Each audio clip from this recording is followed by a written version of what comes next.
So yeah, as we're about to start here relatively soonish, we're switching to DCS. We are going to have some mad AVAX footage until stuff goes live here.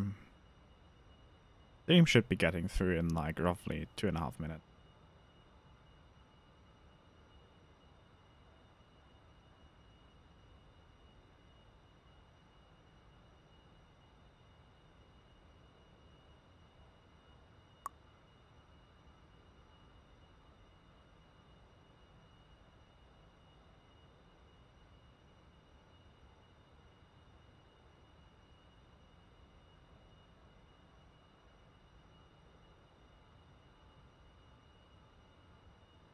User joined your channel. Alright, we're off to the races. Yes, stream is live. Roger. Hi, Mom. Mom gets a camera. Yeah. It's going to be interesting how this goes. Like the last 2 matches I saw from SF, they had like 2 pretty new pilots, and we're going to see how that goes. So, just to confirm, is this the final or is this the semi-final? This is semi-final. Semi-final. So basically now it's 51st versus SF, and in the losers bracket is NP versus Team China, and so yeah, it's basically between them 4. Anyone can still win at this point.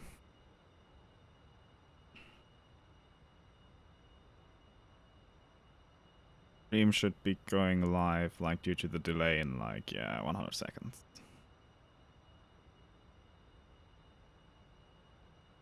I can't get in with that password. It might be it's reversed. Alright. OSF was capital, I kinda forgot, but it's like that combination of them too.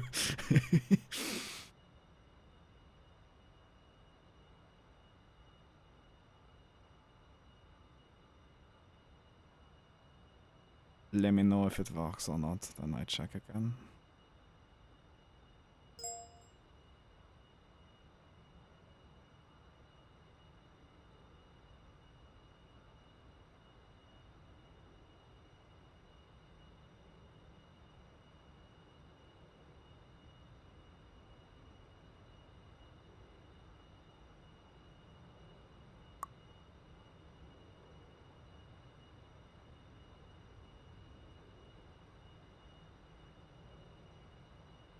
Alright, I got it now. Roger. We posted the stream link. I've thrown it into the thread, but I've not thrown it into the Facebook group yet. Yeah, chuck it up there before we get started and try and get some people in. God.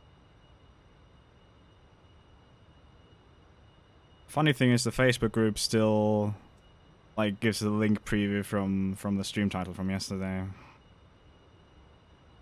I hope that would resolve itself, but yeah, I guess I'm just going to throw it in there like this.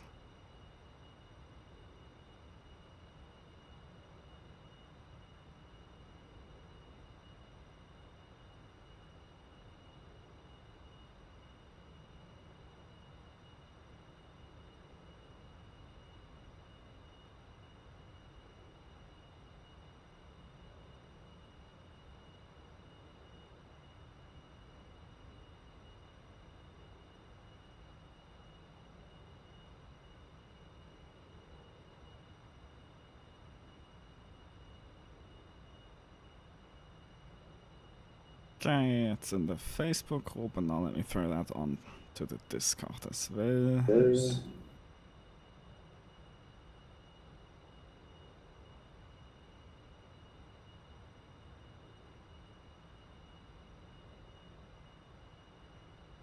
So it should be good now.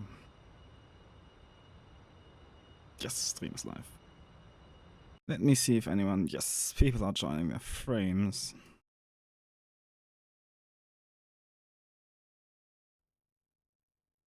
Still everyone cold. Already loaded.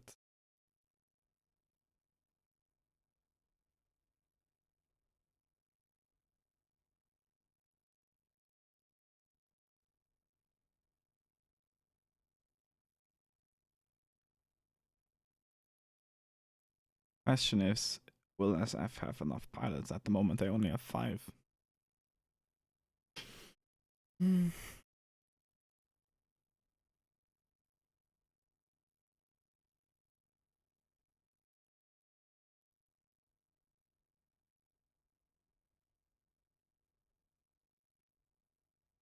Ah, Razor joined.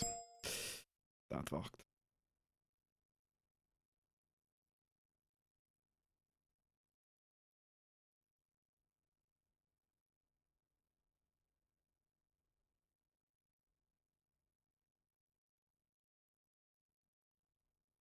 Yeah, I would say SF has a more solid team than on the previous rounds.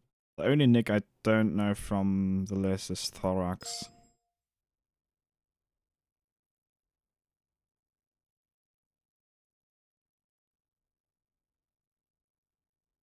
The first is flying the same team as yesterday, if I'm not mistaken.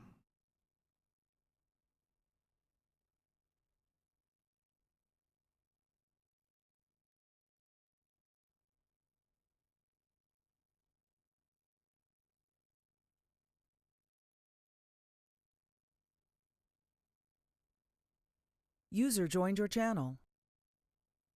Alright, it looks User like left your channel. SF have 6 pilots in and 51st have, because someone called 51st server is in a game master slot, so obviously he's not flying. Most likely no. Maybe he's sitting in the AMAX and just shouting at people. You're doing it all wrong, don't do it.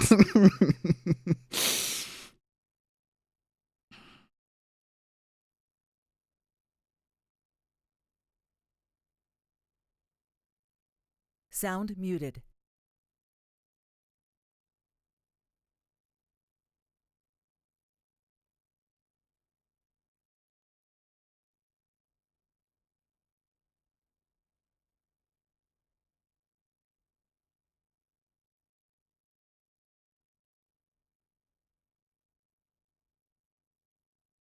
So yeah, it should be a great match. It should get pretty interesting, most definitely. Thing is, will 51st do the same setup as they did yesterday? Like, there has been Tor has been had a lot of variances in their setup. Like, most of the other squadrons have flown pretty similarly between matches and haven't really altered their tactic, but it's only the second it's only the second match from the 51st I'm seeing, because the first one didn't get streamed, if I'm not mistaken. Yeah. And it looks like we're going old school East versus West, with SF coming out with 6 Eagles and the 51st coming out with 6 flankers. So this is going to be an interesting clash of ideologies. Two very good and experienced teams with a lot of very capable pilots in both squads.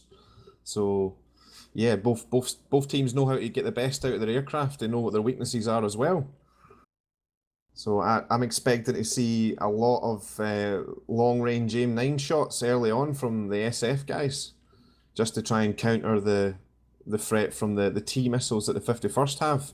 And like you said, I think the 51st will go back to the tactics that they were using yesterday. We're getting that box grinder on the go, trying to deplete the SF F-15s out of as many missiles as they can before really committing into the center of the fight.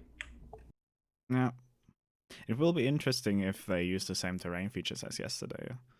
Like, if they have some other spots where they do that as well, to allow for some unpredictable variances in their tactics. But yeah.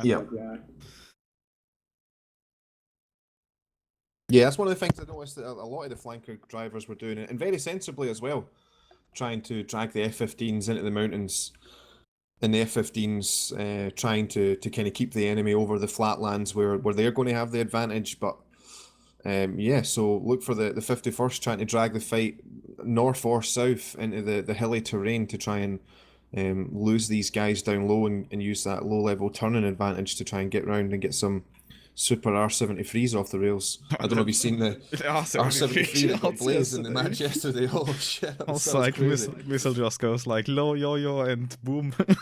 Yeah. That was pretty, like, the R73 shots yesterday were pretty amazing. Like also that thing like which basically overshot Alex twice before it hit. It was like, what the Yeah. even happening? Yeah, I don't want to hear any more complaints about R73s. I think the R73's definitely been fixed. There is some scenarios where like it still behaves very weirdly in comparison to the AIM-9, but yeah, it definitely can do its thing well for this.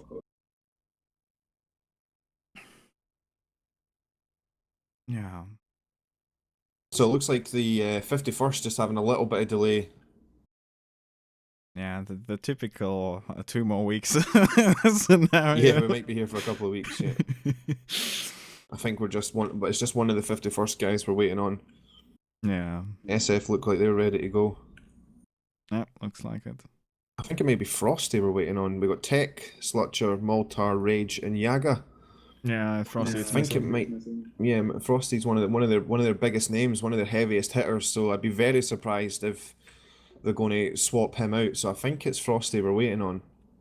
On the SF side, we got Razor, Ocelot, Farago, Bushmani, Capsu, and Forax. All very, very capable pilots. Really know what they're doing with that F-15.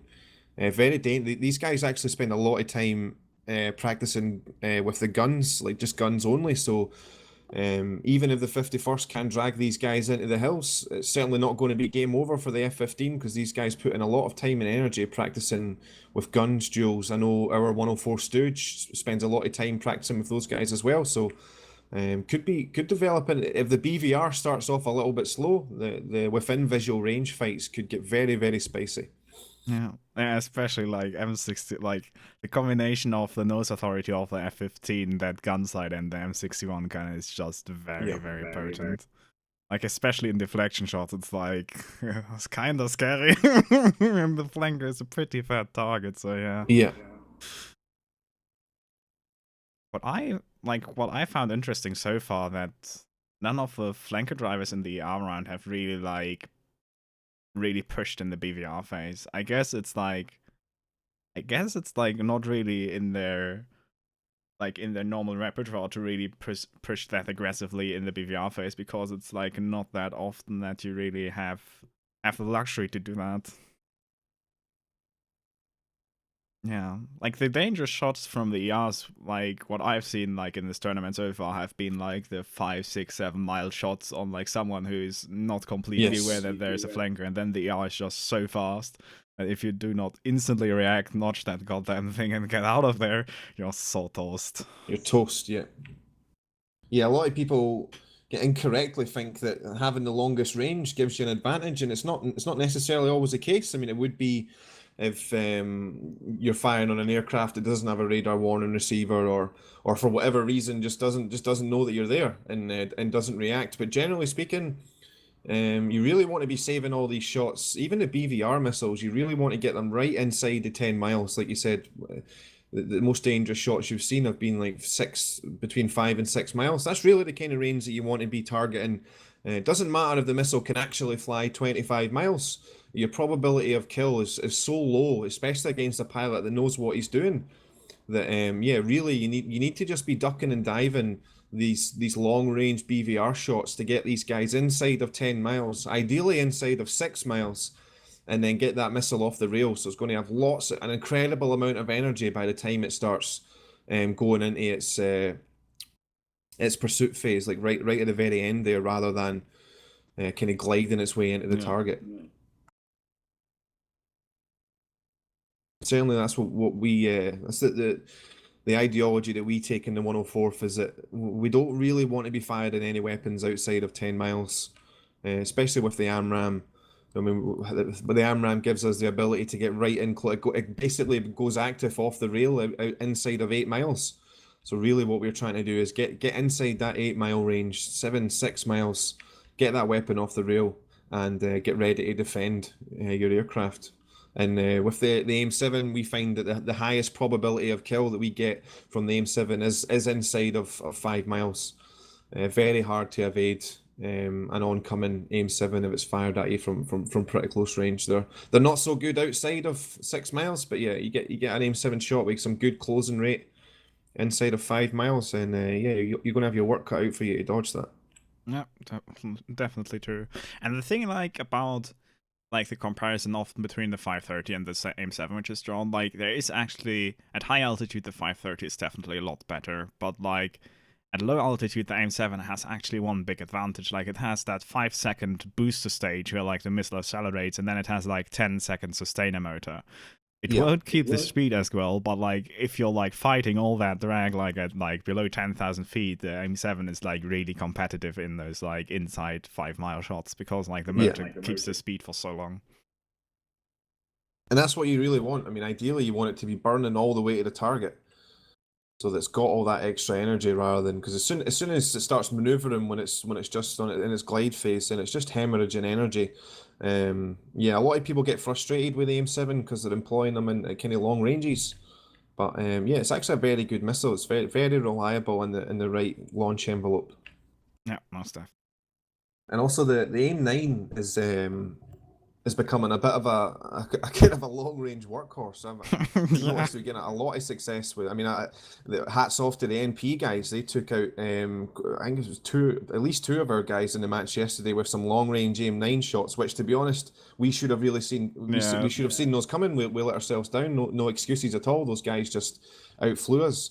But yeah, that's something I've noticed over the past couple of months, that the AIM-9 is basically a poor man's AMRAAM. Yeah, basically. That's also the thing, like, when I'm flying with a Mirage, I'm often, if I don't really have to brawl over anything, don't really have to put pressure and, like, can choose my engagements, I just go with full magics because, like, nobody knows it's coming. And you can just, like, as long as you get the jump, it's, like, better than 530s because nobody reacts to it. And it's, like, yeah. Like short range and like short range Fox 2s can, like, especially in head-on situations, be really sneaky, especially with that smokeless motor. I mean, a T is like a T against the Skyzler, like hello missile launch. Meanwhile, the AIM-9 is just so small, and with the smokeless motor, it's like pretty hard to spot.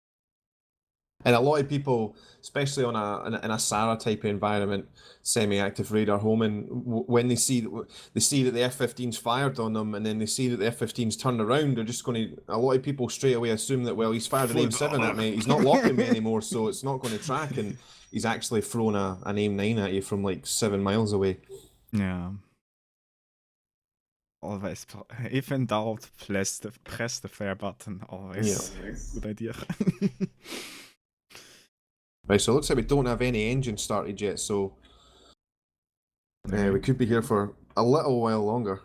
Cue the elevator music. Yeah. Yeah.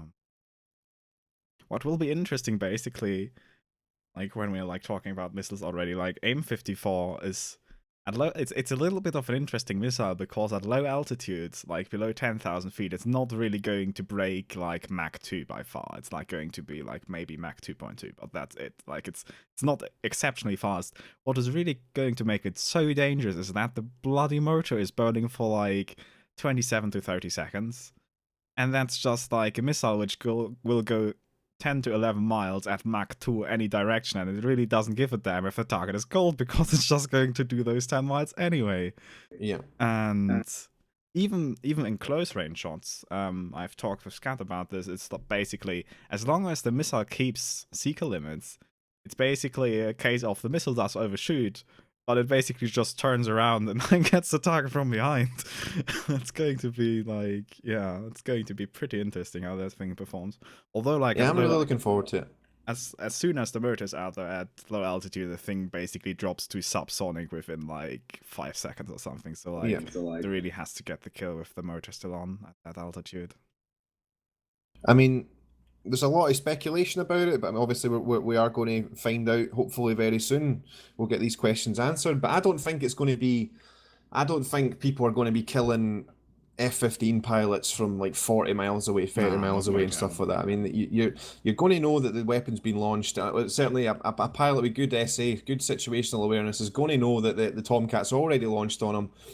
And ultimately, the Phoenix is not designed really to shoot. I mean, it obviously has a capability to shoot down fighters, but it's designed to shoot at big, heavy bombers. It's not designed to catch an F-15 that's maneuvering at 10G in the free 9 line, making that missile like basically work at its hardest limits to try and kind of close that gap down. So yeah, I don't think it's going to be, certainly not going to be a massacre.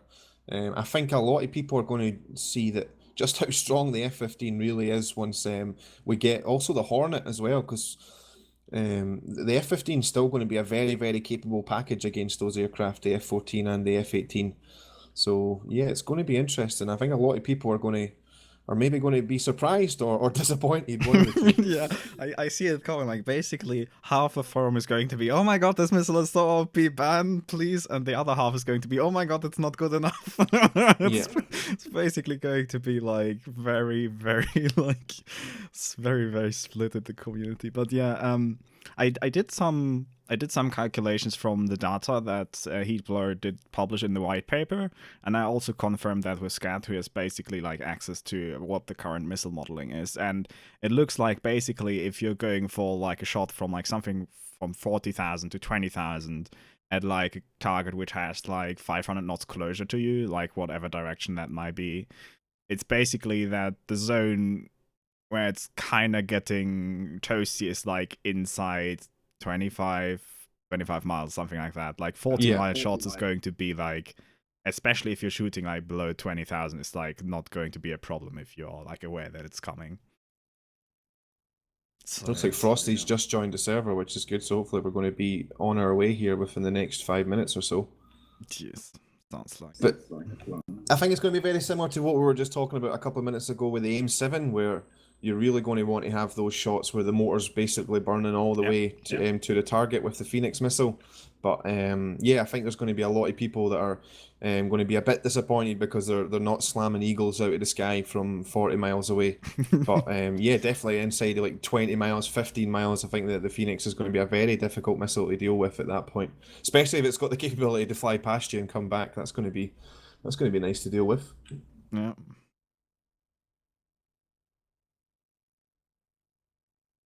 And I definitely think, like, especially like F-18 versus F-15, like the F-15 is going to have like a lot of strong points against the F-18. Like the F-18 versus F-15 is, I think, going to come down like flight performance versus basically an NSA advantage, because like with the F-18 you have all that fancy data link and technically a radar which will give you more functionality. And that's going to give you, in my opinion, like a pretty reasonable SA advantage. But like the F-15, like in terms of like engine power and like supersonic performance and all that kinds of shit, like like king of the sky, bro. Like the F-18 doesn't really, doesn't really deliver in that section. Like normally the F-18 is limited to 7.5 Gs. You can override, and basically with override you will get 8.9 or something. But that's it. Like that's bottom line. There's no more. That's no more in the frame than that. And yeah, going to be definitely interesting how that plays out and how many people actually like really change to the main frame as the F-18. Like for sure, it's going to be fun. But like in a competitive scenario, it's going to be really interesting to see like how many actually come back to the F-15. Yeah, a lot of people are really going to learn just how fast the F-15 is once they fly the Hornet. Because it's nowhere near as quick as the F-15, and whereas in the F-15, obviously you got a great BVR package there with the avionics and the weapons that we've got on board. But ultimately, if it does all go wrong, you can actually just turn around and run away from that flanker or run away from that MiG-29 or whatever it is that's in the back. With the Hornet, you're not necessarily going to be able to do that. Ultimately, a flanker is going to catch you in an F-18. You're not going to be able to get away from him. So yeah, it's going to be interesting from that point of view. Also, the power to weight ratio, the F-15 is a little bit stronger in that regard as well. So yeah, I mean, well, as a squadron, the 104, we plan to basically move to a carrier-based squadron once we get the 18 and the 14. So we're looking at saying goodbye to our beloved Eagle. I mean, we obviously will still fly it, but our kind of weapons of choice are going to be the Tomcat and the Hornet going forward. So that's going to be an interesting challenge for us. Yeah, in the F-18 you're not going to run from anything. You basically are going to have to deploy all the bloody AMRAAMs to keep you alive. It's a good job we can carry. I think it's 12 of them the Hornet can carry. You can carry 10 plus 2 M9s. 10. Yeah, we'll be coming at you with 10 AMRAAMs. It's basically like 10 mini wingmen which stay hardware neutral and Exactly, cold. Alright, we have good news. We have engine. I can hear flankers roaring into life. It looks like the Finnish F-15s are starting up as well, which is awesome. So we should be underway here pretty soon, guys. So we get some spears in the air. Just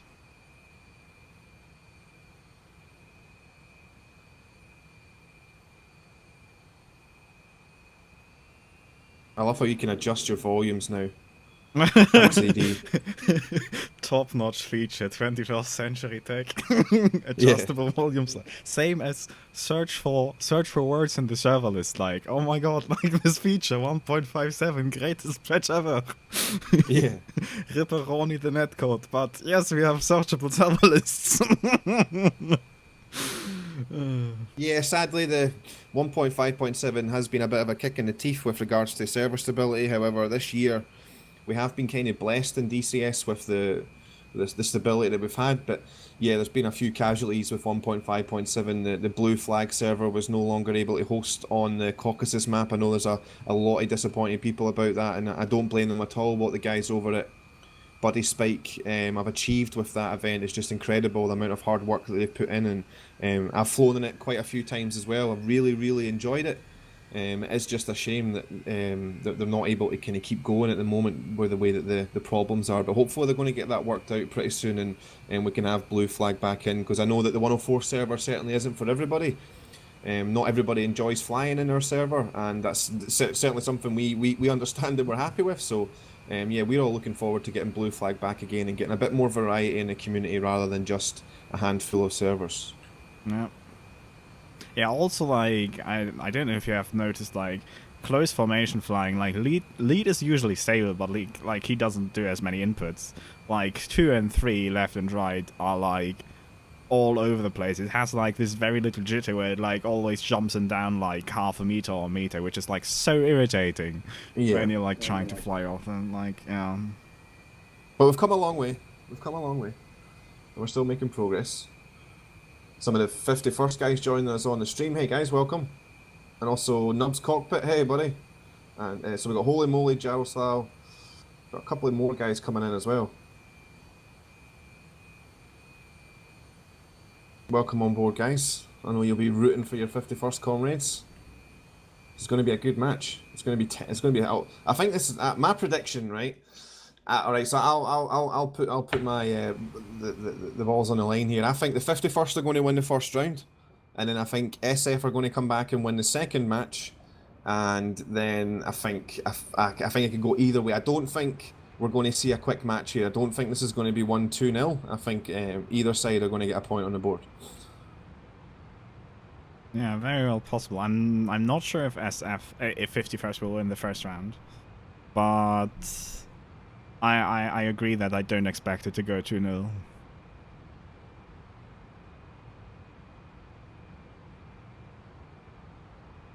I'm hoping we see some dogfights as well, because like I mentioned earlier on, the SF guys spent a lot of time training that. Very capable pilots. The 51st are also someone just generally as someone that's flown against them for years. You never want to be merged with a 51st pilot and a flanker. Those guys really know what they're doing and know how to get the best out of their aircraft. So yeah, I think once we start to see some merges, you're going to have your work cut out for you to kind of get the best camera views and stuff, because yeah, I think that's where most of the excitement will be. DCS view controls, most intuitive. No. Yeah, just keep spamming F5.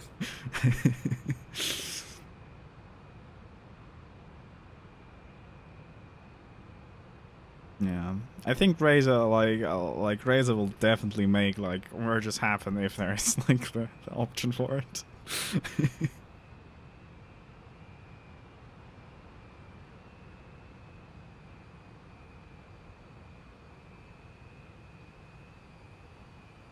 Yeah, young Razor, he won the Top Gun, the 2 versus 2. Him and 104 Stooge teamed up, and those guys done a fantastic job last year and came first. So they're actually the reigning 2 versus 2 champions at the moment. So yeah, SF in a good position here if they manage to actually hold on and make it to the merge and can get that F-15 round the corner. But not just Razor. I mean, all those SF guys, very capable.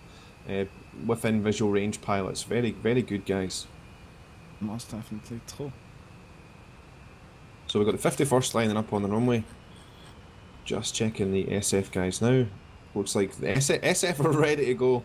Born ready.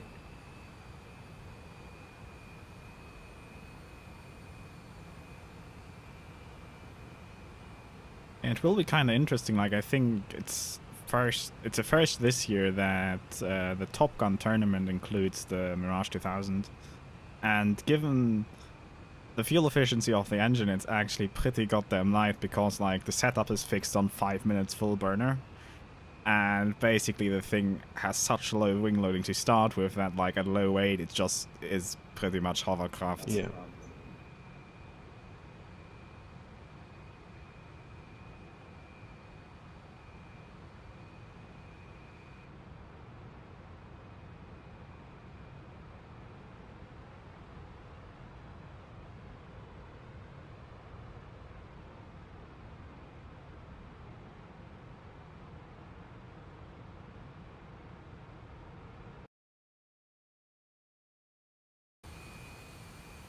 Alright, looks like 51st just getting themselves all into position now on the runway. SF are ready to go, ladies and gentlemen, so we're just waiting on both teams talking to each other in the chat just to confirm that they're both ready.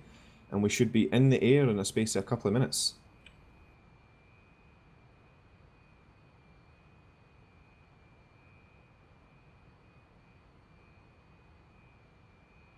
The funniest side, I think, really was the teams which had like a combination of Flanker, F-15 and Mirage. Because you just had like a size difference like between the Mirage and like the Flanker is so big, especially if they sit like right next to each other on the runway, and it's like the small Mirage and trail like don't go without me, guys, I can't carry Big missiles brother, too. little brother, yeah. Good fun.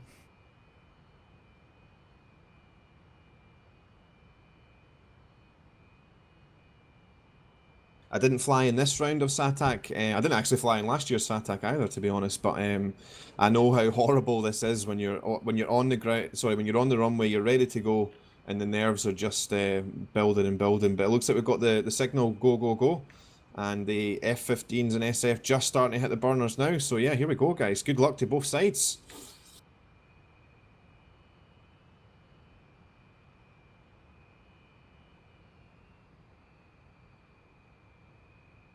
No movement from 51st yet. Well, we've got the first Eagles in the air. There they go, booting up their engines. Roger. All the Eagles are in the air. No drama. It's the last thing we need, somebody crashing on takeoff. Has happened before.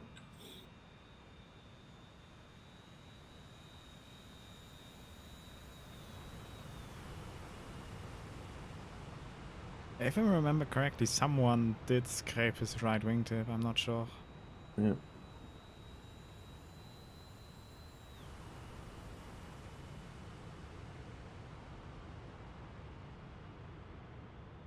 Seems the 51st is going for the same, like, 2-3 ships as 1 2-element and 1 singleton. At least from the takeoff order. So I'm expecting the two guys in the front for the 51st, Tech and Yaga. I'm expecting those guys to basically be the bait. I think they're going to run this the Dragon Bag, where they're basically going to try and get people to shoot at them. They're not going to turn around straight away. They're going to kind of hang around in the notch or whatever for a couple of seconds, and then they're going to drag them back towards the guys in the back, which are Maltar, Frosty, and Rage.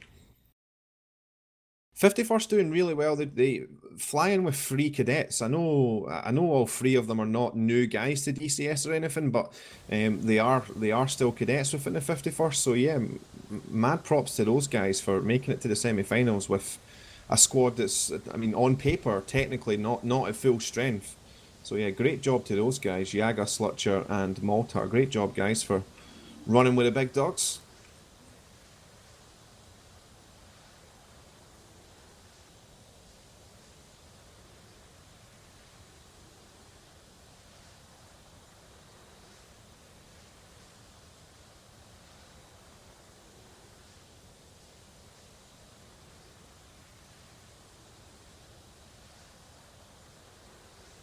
SF Eagles just making it into contrail now, passing through 30,000 feet. It looks like they're sticking together as one big package at the moment. They'll probably try something a bit more creative, I anticipate, before we actually get to where we're getting weapons in the air. But at the moment, they're all kind of coming as one big package. And we have seen that in the last SF matches, they basically kept it like until like I would say like 20, 30, more like 30, 40 miles. They kept it pretty tightly together and they split off pretty late, I guess, to deny the enemy simply the SA by picture calls to like already have a picture about like how the group spacing is. Yeah.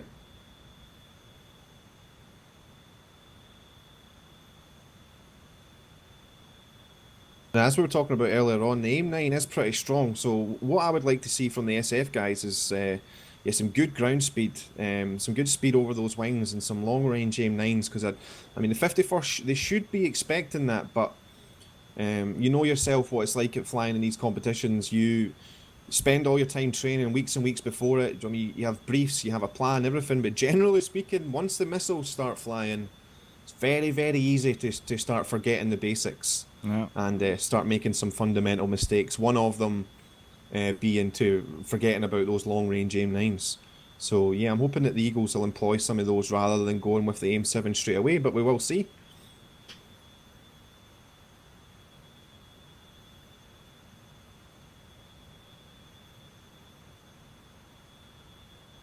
SF right in the danger zone now, above 40,000 feet.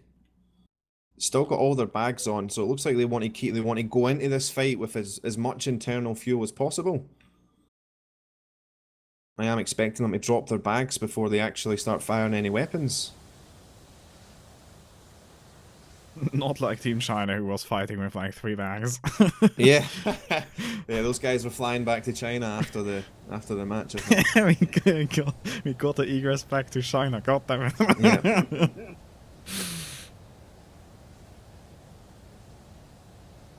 All right, SF going for a bit of a spread here.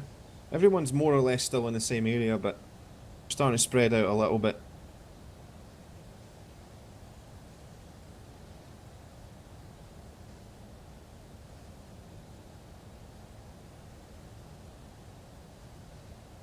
'51st, yeah, you called it, Microvax. Those guys are looking for that terrain advantage. Those guys are heading north. Yeah. They want to get into those hills so that they can start ditching these AIM-7s. They're going to start heading for the deck once they start getting weapons fired at them. And yeah, their plan is to break line of sight and get low in the valleys. So yeah, this could be very, very spicy indeed. We got some great F-15 gunfighters on the SF. And we also obviously have some great gunfighters on the 51st. Some heavy hitters.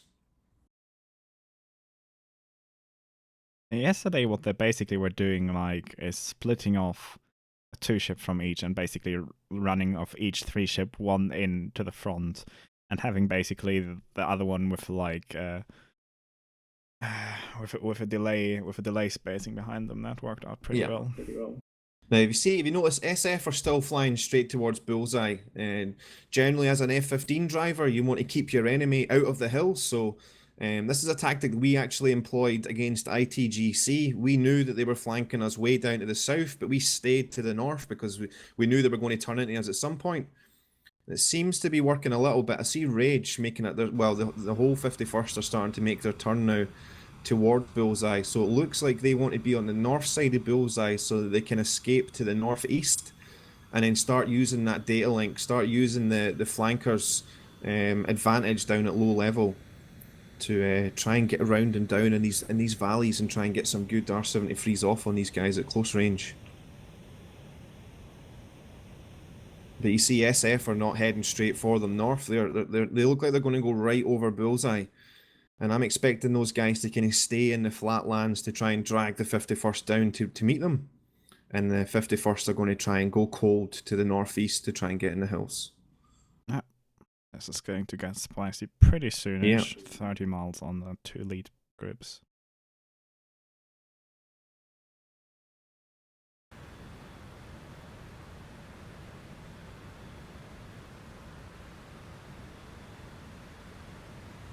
All the SF guys are pretty much doing more than 900 knots. Well, 900 knots ground speed. They've got some fantastic ground speed here. First shots in the air now from the 51st. Looks like that's targeting Bushmanny. Yep, there goes the second shot, probably targeting either Farrago or Bushmani again. Yep, Razor looks like he's got an aim 7 in the air as well. That might get problematic if Frosty and Malta don't spot Farrago here. Yep, so here we go, guys. Proper shots fired now. Hold on to your hats. So interestingly, yeah, so there it is from the 51st. The front men have turned cold, and they're dragging them back towards the other guys in the back that are now hot. Rage is still committing. Slutcher's in the back. He looks like he's the backup as well. But Tech and Yaga are heading north into the hills. SF doing something very similar. All their front men have now went cold, and the guys in the back are now coming through hot. There comes the T for, I think that's Thorax, and it looks like it's out, but it's flaring. Will that hit though? I think that probably won't hit. Yeah, that should be enough flares. Yeah, a lot of shots fired. No one finding their mark at the moment. Not surprising though, to be honest, with guys of this skill and experience level. SF doing a great job at kind of regrouping there just to the east of Bullseye. 51st getting a little bit separated, but certainly nothing to worry about or cause alarm. 2 guys cold in SF, 4 are hot. I think this is playing a little bit into the 51st hands. If you notice, they are just getting a little bit closer to these hills. Yeah. I think SF are trying to do their best not to chase them into the mountains. Like I said, they want to keep them over this flat area. Yeah, most definitely. It's going to be basically most interesting who gives in more. And that's most likely going to decide the fight. Because at some point, people are going to run out of patience, or like I said, they're going to forget what the plan is. Frosty with another shot there on Bushmanny. Bushmanny instantly goes cold, does the right thing. This could be a battle of attrition here in terms of we're going to just end up with no spears left, and yeah, it's going to come down to the guns, which is going to be great for us to watch. Yeah.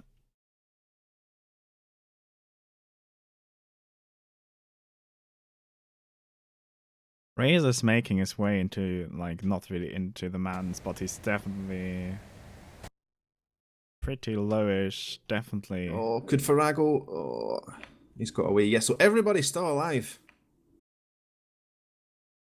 Razor got some reasonably good position. Like if they can get the simultaneous push from the south going. Yeah. I think the Yaga sees him.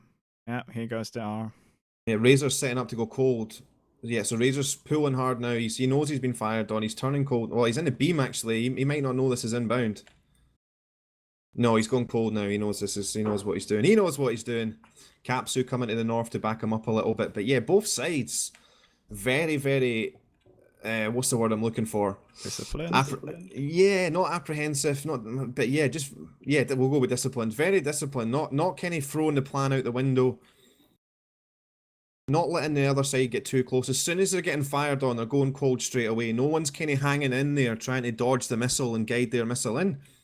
Which, to be honest, is what we expected to see when you've got people of this level of experience.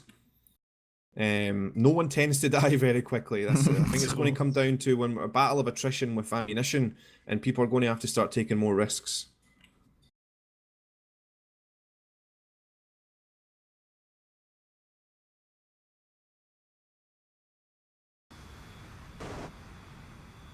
Rage getting a little bit separated at the south end of the 51st package here. He looks like he's got 3 of the SF guys targeting him, and he's just targeting Ocelot, who's now went cold. Rage needs to do the smart thing and turn around pretty quickly, because for Razor is shooting at him.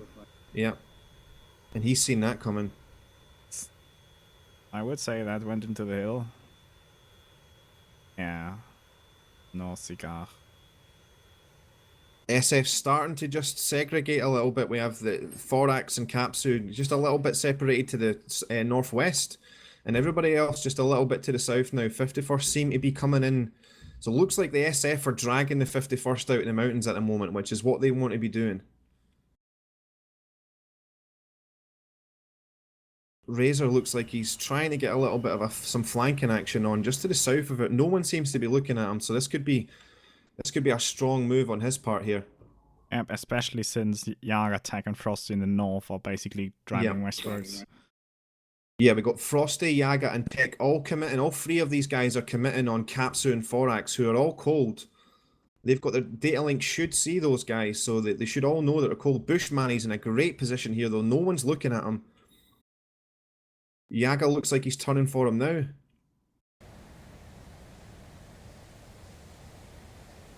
Yeah, here Oh, comes a Forax. missile. Yep. I don't think he sees it. There's 2 missiles. 3. He's hitting the deck. He's trying to beam. There comes the R-73. Holy shit. And Oh, boom. first kill. First kill. Ocelot might be in a position to punish here, though. Yep. Tech looks like he's seen him. No, Tech does not have a weapon in the air. This is going to be close. Here comes the missiles. Oh, weapons fired. Weapons fired. Oh, the flares just eat it up. It just eats the flares up.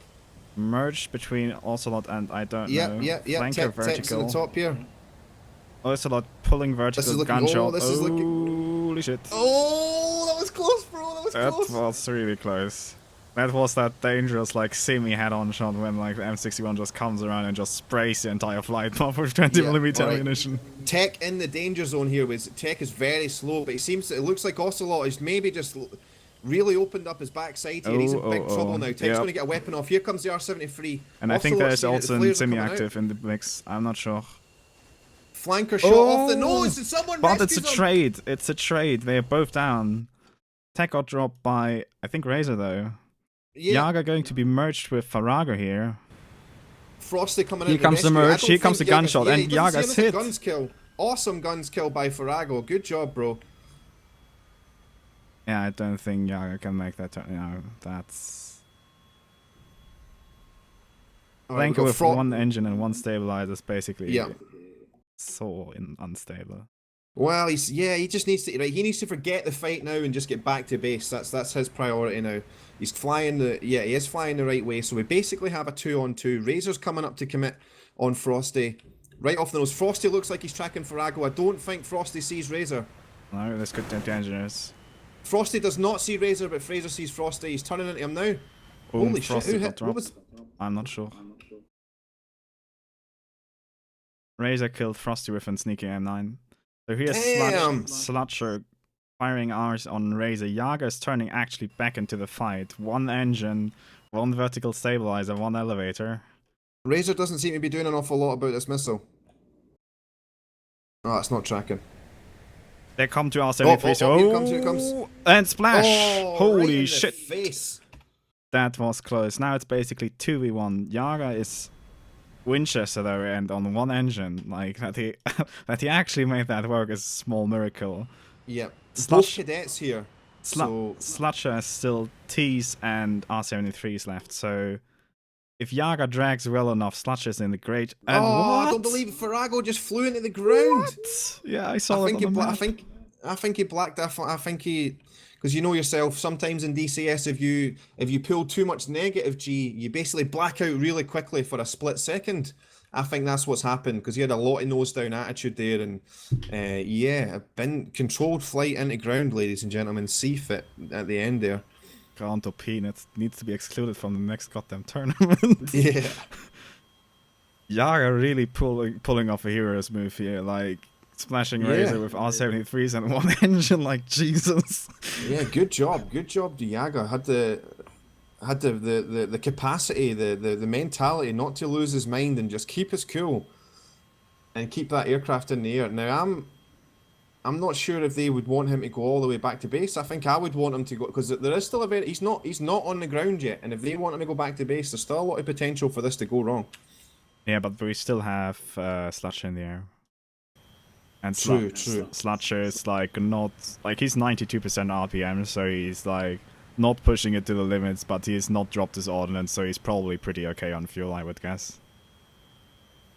51st losing all their big dogs, the heavy hitters, Frosty, Tech, and Rage, all losing their aircraft, and it was their cadets that managed to keep their composure and stay until the end. So great job for those guys. Unfortunately, someone does have to get shot down. I'm not trying to give those guys any crap, but yeah, good job on the new guys, 51st new guys. Great job.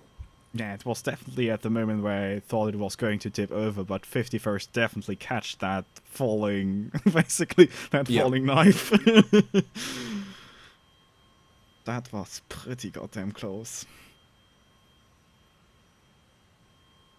And I think, like it's so rare for flanker to survive a gunshot, like, holy shit. Yeah, it's such a big target.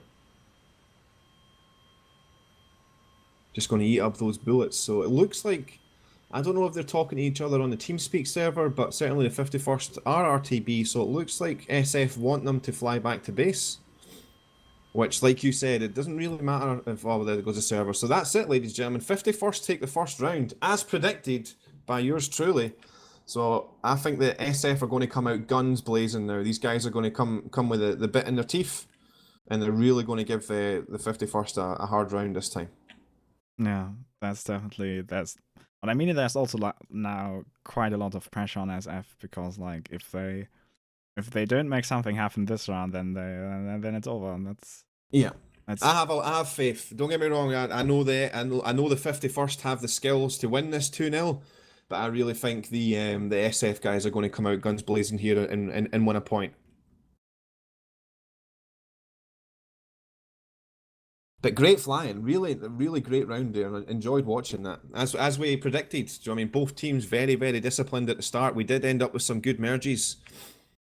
I would love to have been on TeamSpeak to hear people screaming, "I'm merged! I'm merged! Get over here! I'm merged!" yeah. All right, I'll be right back in a couple of minutes. God.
All right, we're back. Is the server up? Just servers back up. And people are joining. Roger. Yeah, Yaga definitely deserves a medal on this. That was pretty good. Like, the flanker is so unstable with on one engine only, and if you then also lose, holy, like, that's like... Yeah, and he turned back around. They turned back around to get into the fight. So well done, that man. Balls of steel. Definitely.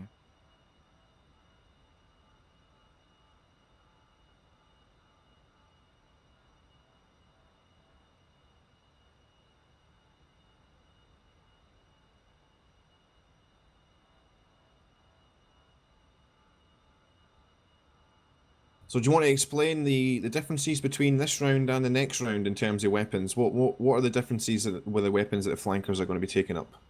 Basically, the main difference here is going to be that the flankers switch from the 27R to the 27ER, which basically puts them from a slight range disadvantage at a range advantage, but to basically prevent them from getting all too big of an advantage, they may not carry the ET, which will give them a pretty long range fire and forget ability. Yeah. So we're basically going to see semi-active radar homing only again, but this time with the cards slightly stacked in the favor of the flanker in terms of missiles. Yeah. That's from a BVR point. Well, we talked about this earlier on about how really these missiles are more effective, not at long range, but at short range as well. And I think we're going to see more discipline very early on. So there's not really going to be a lot of people dying in these BVR engagements. It will come down to getting in a little bit closer. So maybe the speed of the ER might come into its own with these launches from 4 or 5 miles away. It's going to get there a bit quicker this time. So SF definitely the pressure is definitely on for SF. Definitely.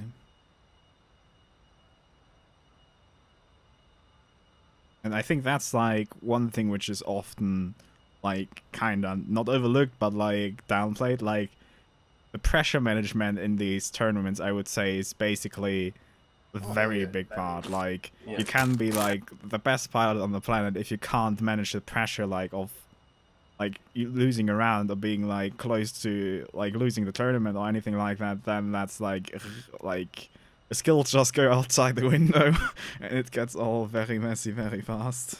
Yeah, you got to keep your composure. I know a lot of people might be watching this event and have maybe never flown in an event before, but speaking as someone with years of experience, it is very nerve wracking. I still wake up on the morning of these competitions and get very nervous. And then you join the server and your anxiety levels are through the roof. And like I said, the worst thing is when you're sitting on the runway, you're all ready to go and you're just waiting on that go. It's a very nerve wracking experience. But generally, once you get in the air, once you start firing missiles at people, then all that kind of gets left in the past, and you focus and get yourself in the zone. But yeah, if you can't keep your composure, like you said, doesn't matter how good a pilot you are, if you can't keep your composure and deal with the anxiety and the stress, then you're going to end up letting yourself down.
Quickly check what situation we have. Team China versus P. I don't think it started yet. Oh, Roger. Oh, it's already over, right? Oh, I think it's already over because we started well before this one. Oh yeah, he's Tiger is streaming on Twitch, I forgot. But yeah, seems like it's still 0-0, so they're probably still in the first round. Yeah. Right, so we have 1, 2, 3, 4, 5, 6 Eagles and 6 flankers ready to go. They are just communicating with each other now to say that they're ready to spool engines. So we should be on the runway in the next 2 minutes and then on the air within the next kind of 5 minutes, hopefully. SF ready to spool engines, and so are the 51st.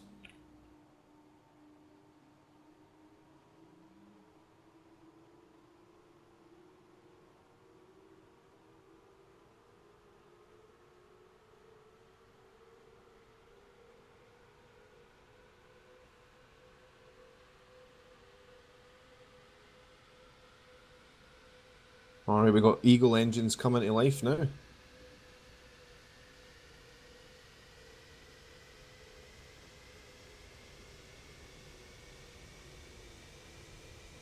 So I'll be interested to see if SF decide to go about this a little bit differently in terms of the package that they go in with.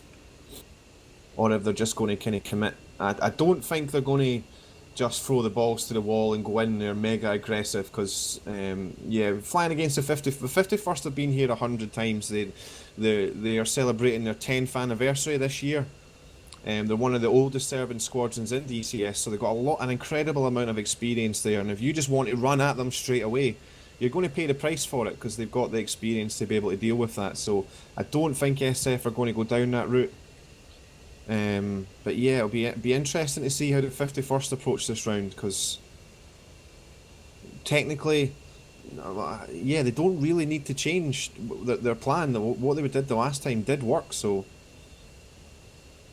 Yeah, it's going to be like, I mean, the last run was really close, so it will be interesting if they can make the effort to make it that close again and in the end win that round over. It was 1.5 versus 1 at the end, so. 1.5, 1.5, thanks. Yeah. Only at half the engine power, half is good. Right, SF are taxiing to the runway. Are you? I think you're watching the Eagles at Tbilisi, yeah? Yes, exactly. Alright, 51st are just getting their engines all finally spooled up and up to T's and P's. Looks like they're just going to be taxiing now. Basically, so far I've always been covering Tbilisi because, like, the bunkers in Qatar, just like closed hangar doors and multiplayer. Failed.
So no pilot substitution, or do we have a pilot substitution? We got SF Mike Juliet.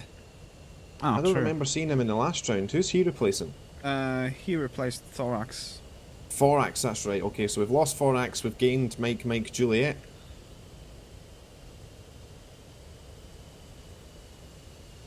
And no changes on the 51st side by the looks of it.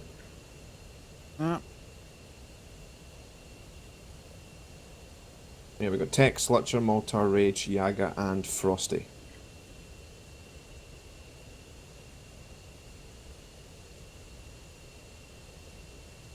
Pilot substitutions within the tournament are absolutely cool, as long as you've actually registered that pilot to fly, so... And he flies in the same airframe, which is what SF are doing, so there's no problem there. 51st just got 4 flankers on the runway now, we're just waiting on the last 2.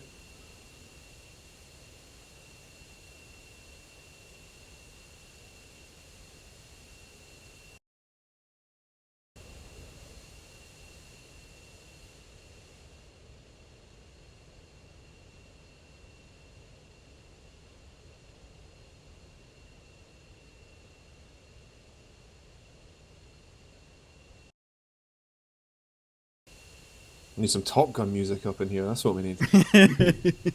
Dun, dun, dun, dun, dun, dun. Basically, the F-14 from Heatblow needs to come with a built-in Top Gun sound mod. Yeah. Just have like the key bindings for all the typical things right there.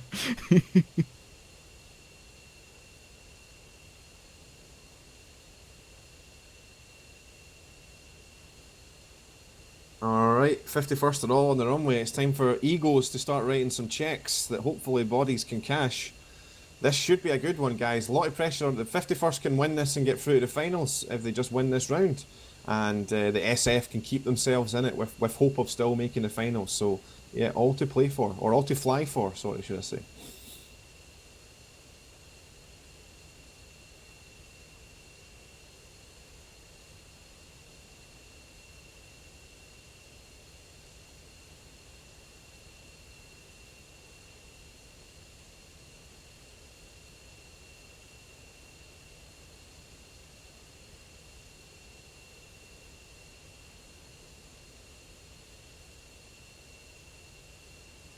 So it looks like Bushmanny's leading the SF guys again.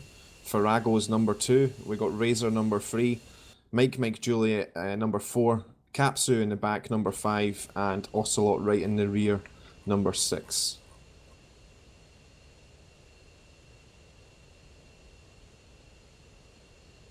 SF just need 51st are ready to go. SF just need 1 minute.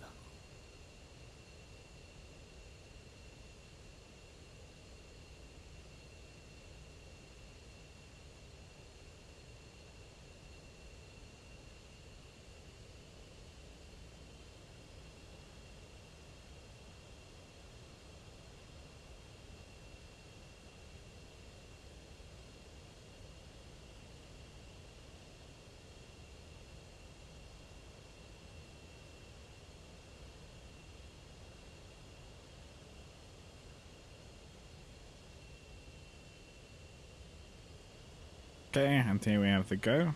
They're spooling up their engines and To the skies. braking, going. Yeah, good luck, guys. Alright, just got a quick update on the Team China and NP semi-final. Apparently we're still on the first round. It's so the score's still 0-0 at the moment.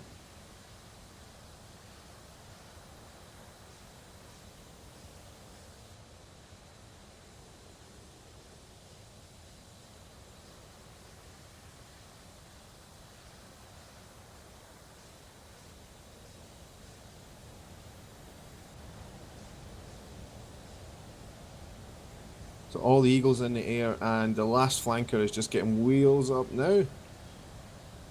So yeah, everybody in the air, no drama getting off the runway. What's what we like to see, what we expect to see from guys of this caliber. Usually, yes. Yeah.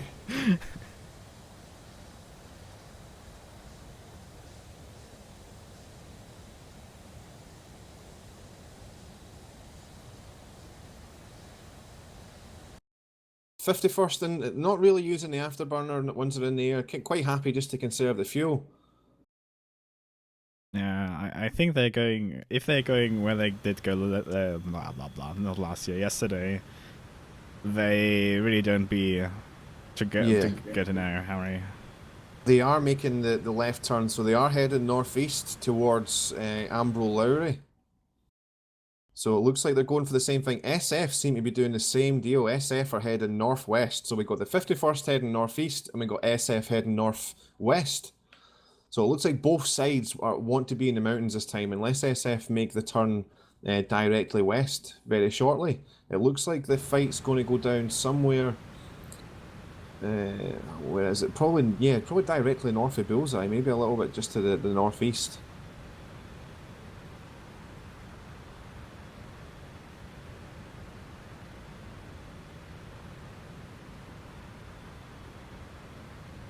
SF staying in the same one package as they did the last time. 51st split up into two distinct little free ship packages here.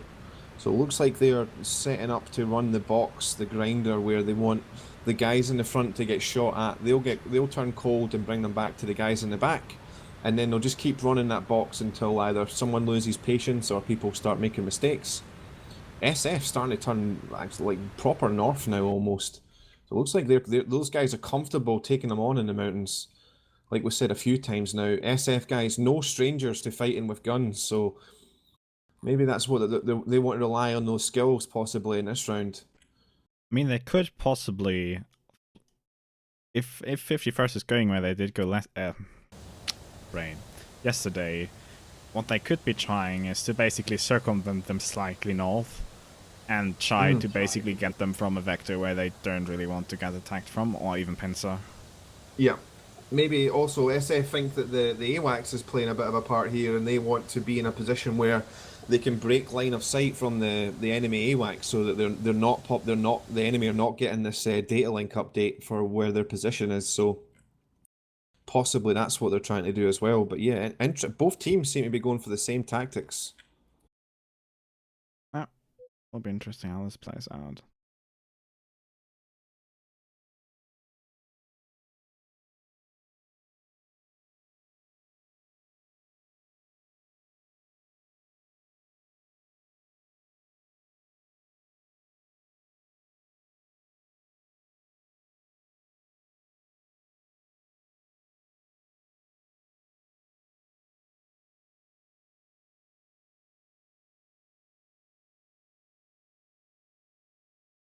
Yeah, if they saw the match yesterday, which they probably did, there's some terrain feature which is still inside the bubble in the north, which you could really make good use of in terms of shielding and an approach from the AMX. But Yeah. I don't think we're going to see that in the initial. It could very well be. Yeah.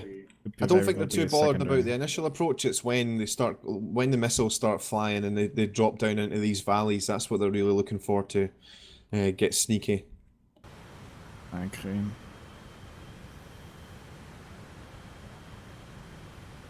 '51st formations are so solid. It's like literally so solid.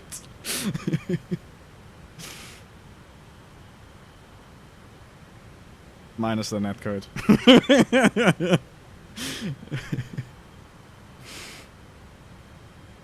Yeah, some great flyby shots here.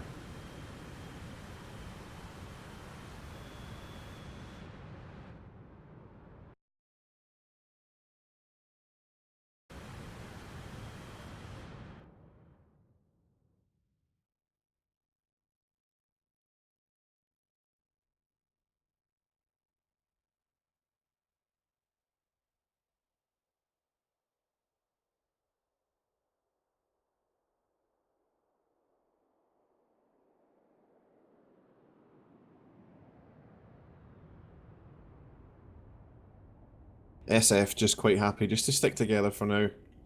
Where are we? We're up at, well, they're kind of kicking around 26,000 feet. They don't look like they're putting much energy into climbing any higher than this. So, yeah, I think I've got a feeling here SF really want to commit to a low fight in the hills.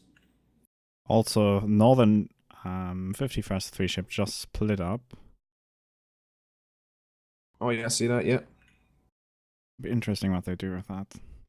The southern free ship are just splitting up now. We've got Rage peeling off to the south, Slutcher from the northern free ship breaking off to the west as well. So it looks like Rage and Slutcher, I think they've done this the last time actually. Those guys are just breaking off and then they're going to regroup as a 2 ship. So the 51st are going to come in as 3 2 ships. SF still not really coming with that western trajectory yet. Still happy just to flow northwest. It looks like they really, really want to be deep in these hills, which I don't know, Microvax. I mean, these guys definitely have the skills in the dogfight arena. They put a lot of time and energy into practicing with guns, so maybe not as reckless as it looks. But yeah, and certainly as a seasoned F-15 pilot in DCS, I would be hoping to. I would want to keep my aircraft over the flatland. Yeah, it's definitely like there's definitely a gamble involved in like committing to the mountain battle. Yeah. Thing is, if they really commit, like the thing is, if they really commit to it and really basically reduce 51st SA by mostly denying the data link advantage, that could be like, it's very risky, but it could be worth it in the end. We'll see how that plays out. So I'm expecting to see 1 or 2 of the SF guys break off at some point in the next 30 seconds to 1 minute and split this group up. And start using this river valley that we can see that runs down to Tishkin Valley. Probably murdered the pronunciation of that, but you see this big river valley here. I think that's where we're going to see most of the action.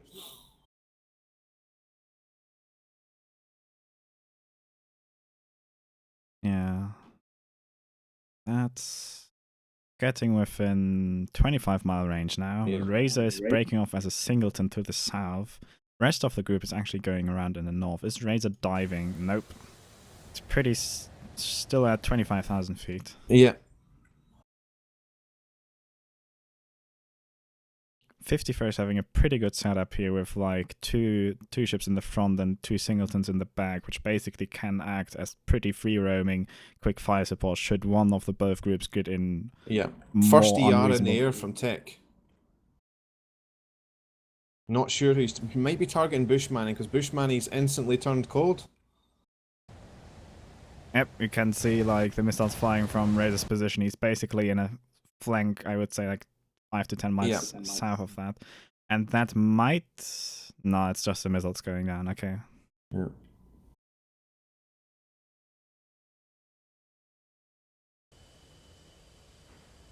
Holy shit, that flew close past my Yeah, of Juliet. course. I was like, hello! Alright, Razor has been engaged by Maltar. He's coming in with an aim 7. He's going to have to start bobbing and weaving though. Maltar cranking to the north. 2 ERs in the air. Don't think he's guiding that anymore though. Yeah, both pilots giving up the tracking on those missiles there. Razor now cold.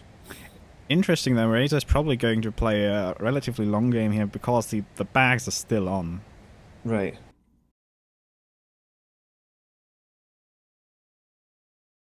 Yeah, so the first salvos have been fired. Everyone's still alive, which is more or less what we expected. SF look like they're trying to flank around to the north, although we are still at a decent amount of altitude here, so they're certainly not hiding from the AWACS, although we got Farrago down at 9,000, Bushmanny around about the 13,000, that's kind of around about the area of the hills there. In fact, he's a little bit above them, a couple of thousand feet. So 51st definitely see these guys to the north. Oh, Razor is just frozen in midair. Uh-oh. Do you see that? Yep, same here. Probably, yeah, red player disconnected. Disconnected, so I'm not sure what the rules are with regards to that. Mike Juliet is actually okay. He seemed to freeze for a little second. I don't know what was going on there. So yeah, disaster for SF. Yeah, that's a big asset lost right there. Yep. This is the internet, sadly, ladies and gentlemen, and these things do happen. Let's see if SF can come back and recover from it. Rage getting weapons in the air now. He's targeting Bushmanny right off his nose. Bushmanny looks like he's setting up to defend this. Capsu's in the back with Farrago ready to back him up. Rage starting to crank to the left. He's giving up that shot now. Yeah, there's an F-15 next to Bushmanny who's in support. I don't know who he is. Mike Juliet in a great position here. Everybody seems to be looking at the SF package in the north. Mike Juliet can just start flowing a little bit more southwest. He could almost get round behind these guys. Technetium is a pretty good position to intercept him though. Like yeah, if they but see each other. Tech's guiding a missile on Capsu though. Looks like Rage has cut. Frosty looks like he might be. Yeah, 51st guys, they're not idiots. They're going to have someone looking out for things like this, and it looks like Frosty is that man. Mike Juliet committing a weapon onto. It looks like. Oh, he's not shooting at Tech. It looks like he's shooting at Maltar in the back. Yeah, that missile's going to go sailing past Tech. Mike needs to be careful here or Tech's going to run him down. I think one of the flankers is definitely turning cold there. Yeah. And he's basically terrain masked now, so that should be fine. This is fine. Yeah, this is fine. Trim it out. So yeah, the only casualty is Razor through a disconnect. Didn't get shot down or do anything wrong. But yeah, both teams, again, still keeping the discipline. Mike Juliet getting a little bit separated now to the south. If he needs to be careful he doesn't get too isolated or he's going Holy to shit, there find himself in might big be trouble. a friend. Holy. Oh yeah, who's he firing that R73 at? I don't know. I hope it's not Rage. No, it's not guiding. I hope. No, it's not guiding. Okay. That could have been disaster right there. Yeah. Aim 7 getting pretty close to Frosty. Sails past him. Yeah, Mike Juliet might get jumped by Frosty here. Yeah. I hope he knows that Frosty's there, because he can almost see Frosty off his nose. I'm looking at an external view. He is floating around there though. Looks like he wants to go cold.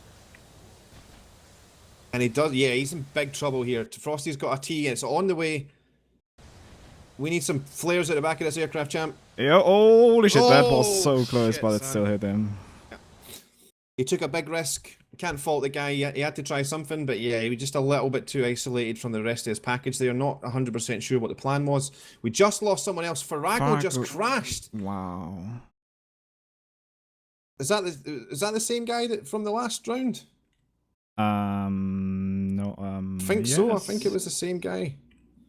So yeah, I saw him wobble unfortunately, a little bit. I don't know if that was like Right. not sure.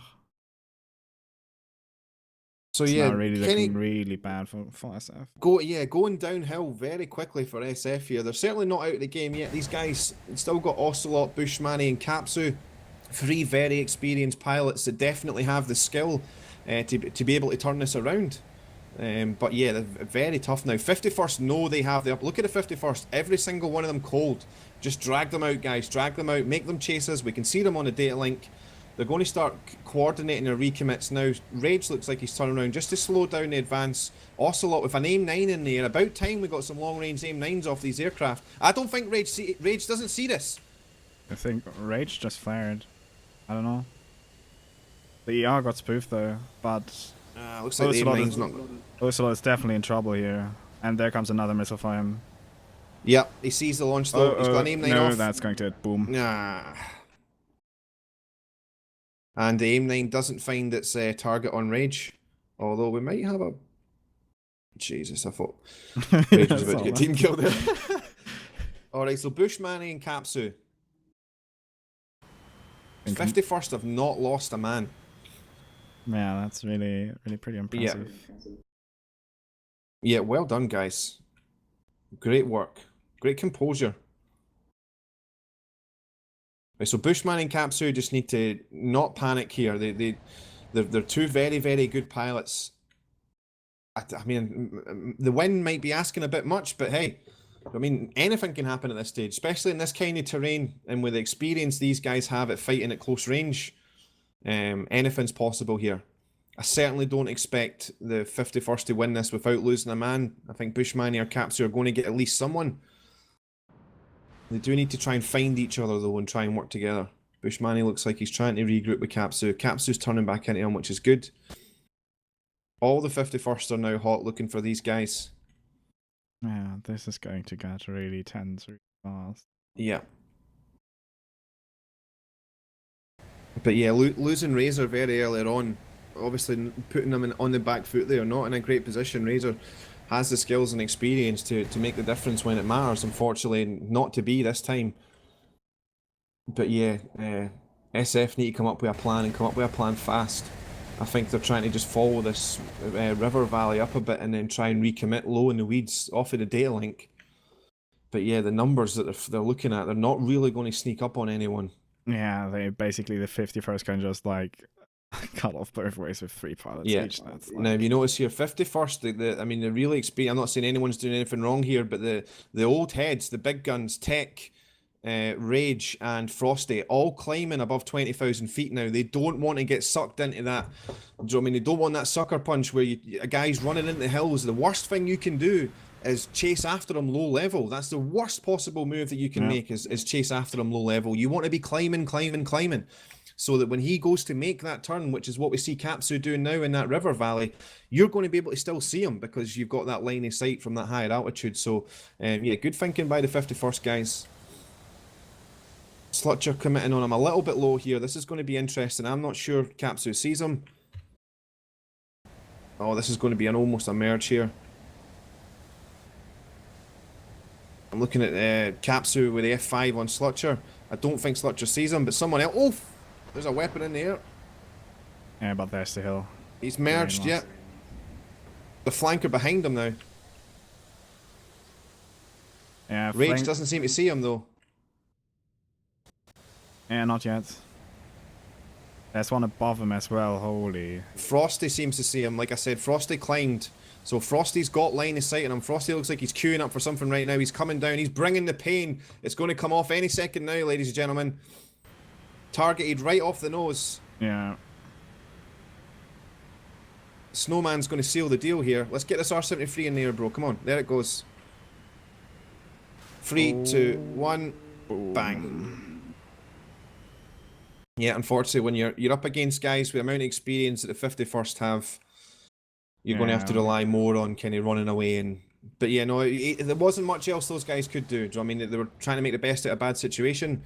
yeah. If you're like against like people with that much experience, like Yeah. being at like a 3-1 disadvantage is like terrible. Boom, Ah, there's and there goes Bushman. Bushman as well. So the 51st, ladies and gentlemen. God damn, all 6 of them still alive. Champs. Looking really, really strong. You can tell they've put in a lot of work here and they've really trained for this and they've got themselves. The 51st won't mind me saying this, but they've the past couple of years they have been a little bit slow in terms of their activity and things going on. And but yeah, back on the main stage with a bang, ladies and gentlemen. All 6 guys still alive. Way to go, 51st. Great job, guys. Great job. Yeah, that was. They really held that well. And one thing you can also see with the 51st, like their stalls usage is very homogeneous. Like you don't Yeah. really have it that like as with some other teams that you have like people which are like 3 minutes into the fight and are completely Winchester. It's like usually very even.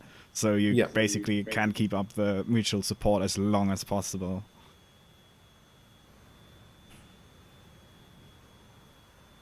Wow. Yeah. I think, yeah, definitely unlucky for the SF guys. Losing Razor with that disconnect, like we said there, the guy's got the skills and experience to make the difference when it matters. Unfortunately, it wasn't to be this time. But yeah, I mean, I'm not saying that those guys did anything wrong, but that was a big gamble they took by bringing that fight to the north there. Yeah, I'm not sure if that was the right call. You're especially against people as experienced as the 51st with the flankers. You're really, really making it difficult for yourself. But I don't think it was too reckless because those guys, like we've talked about, have a lot of experience flying in within visual range fights, close in fights with that F-15. So it could have really went either way. It didn't work out for them, but yeah, hats off to those guys for trying something different. Just a shame that it didn't work out for those guys this time. I'll see if I can get a quick update on the Team China and MP semi-final. We'll see where we are.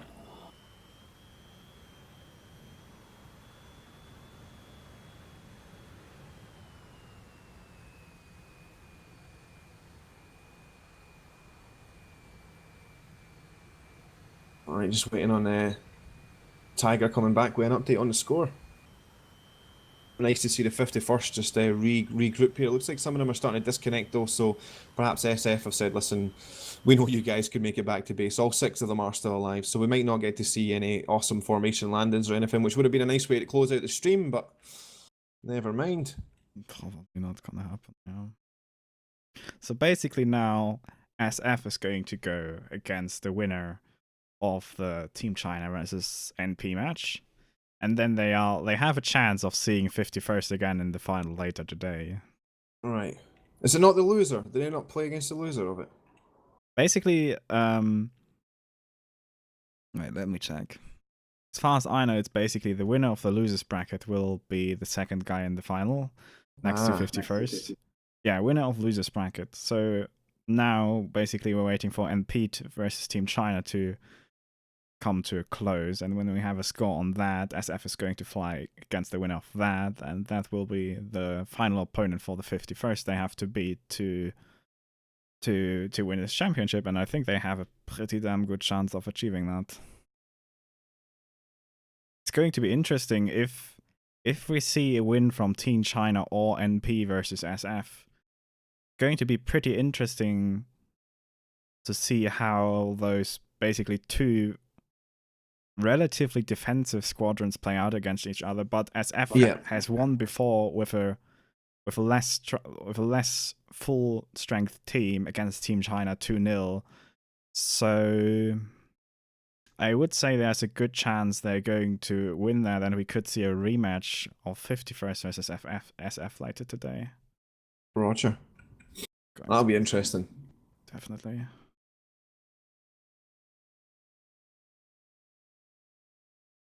Yeah, it'd be nice to see. I mean, I'm not kind of biased against any of the Chinese teams, but it would be nice to see SF come back and get something from this because they were really unlucky with losing one of their pilots pretty early on due to the internet disconnect there, and unfortunately, there's just these things happen on when it comes to multiplayer gaming, sadly, but. Yeah, it would be nice to see those guys salvage something. So I wish those guys the best of luck for later on today. I hope they can turn that around. definitely. Let me see how far match between Team China and NP is. Okay, it does seem like the first round is over. So that's probably going to take at least another half an hour to an hour before we can see the next match. Yeah, I think I'm going to close the stream then for now. Too many boxes. Yeah, I guess I can disable the that long lines for the next stream. Nice. But yeah, I will close down the stream here unless you have anything to say, Muff. No, just thanks for having me along. I enjoyed this, and thanks to everybody for watching. And yeah, hopefully we'll see you guys later on today for the finals. Just got a quick update. NP Team China won the first round, and it's the second round now. So it's 1-0 to Team China at the moment versus NP. That could get very interesting because like the last time Team China and NP met was like Team China won all the R rounds and NP won all the ER rounds. I don't think they're very good friends either. So I think that's an understatement. So it'll be interesting to see. All right, man. Thanks again for having me. I'll catch you again next time. Yes, thank you for paying me a visit. So yeah, You're welcome. see you later. See you, dude.